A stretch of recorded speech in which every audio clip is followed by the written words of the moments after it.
What if the secret to being a brilliant conversationalist isn't what you say, but what you get others to say?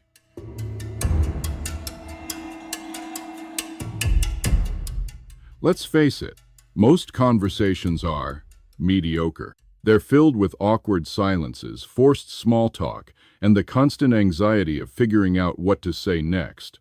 You're trying to make a good impression, but it often feels like you're just talking at someone, not with them. This is a classic example of an empathy gap.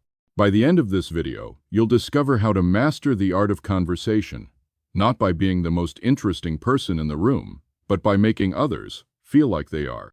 Through simple, actionable techniques, you'll learn to create genuine connections and leave a lasting positive impression, no matter the situation. We'll break down why talking about others is so effective, how to apply this principle in the real world, and what other experts have to say about this powerful communication strategy.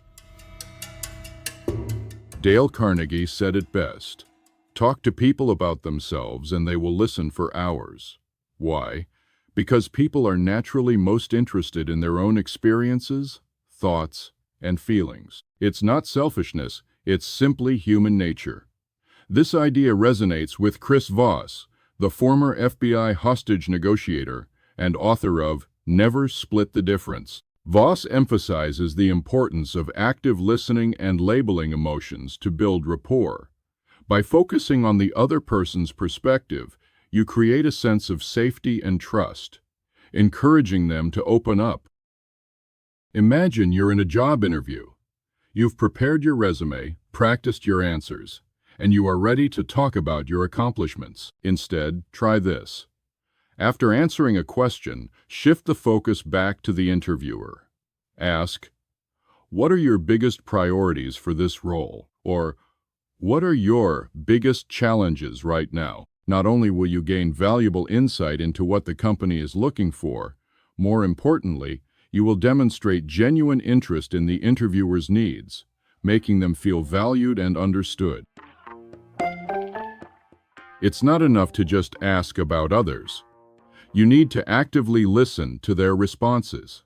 Carnegie highlights the importance of being genuinely interested in what the other person has to say. Put away your phone, make eye contact, and truly focus on understanding their perspective. Celeste Headley, a renowned journalist and author of We Need to Talk, How to Have Conversations That Matter, offers valuable guidance on active listening. Avoid interrupting. Resist the urge to formulate your response while the other person is speaking, and ask follow-up questions to show that you're engaged. Let's go back to that job interview. The interviewer is describing a complex project they're working on. Instead of immediately thinking about how you can contribute, actively listen to their explanation. Then, ask clarifying questions. So, if I understand correctly, the biggest challenge is X. What steps have you taken to address that? This demonstrates that you're not just waiting for your turn to talk. You're actively trying to understand their world.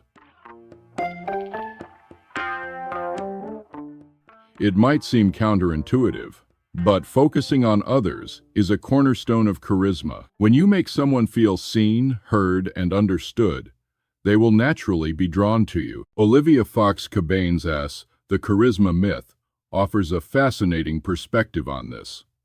Charisma is not about innate qualities, but about presence, power, and warmth. Showing genuine interest in others is a powerful way to project warmth, making you more likable and persuasive.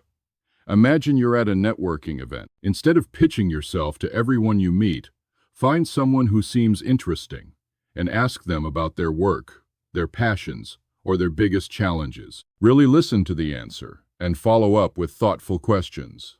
You might not land a job on the spot, but you'll create a genuine connection and leave a lasting impression. You've proven that you took the time for them to share a little piece of themselves with you. So, to recap, master the art of conversation by directing focus on others. Prioritize active listening. Ask thoughtful questions and showing genuine interest in their experiences will invite them to open up and share what is most important to them. Your challenge this week. In your next conversation, make a conscious effort to talk about the other person for at least 75% of the time. Ask open-ended questions, listen actively, and resist the urge to talk about yourself unless directly asked. See what happens. What's the most memorable conversation you've had where someone made you feel truly heard and understood? Share your experience in the comments below.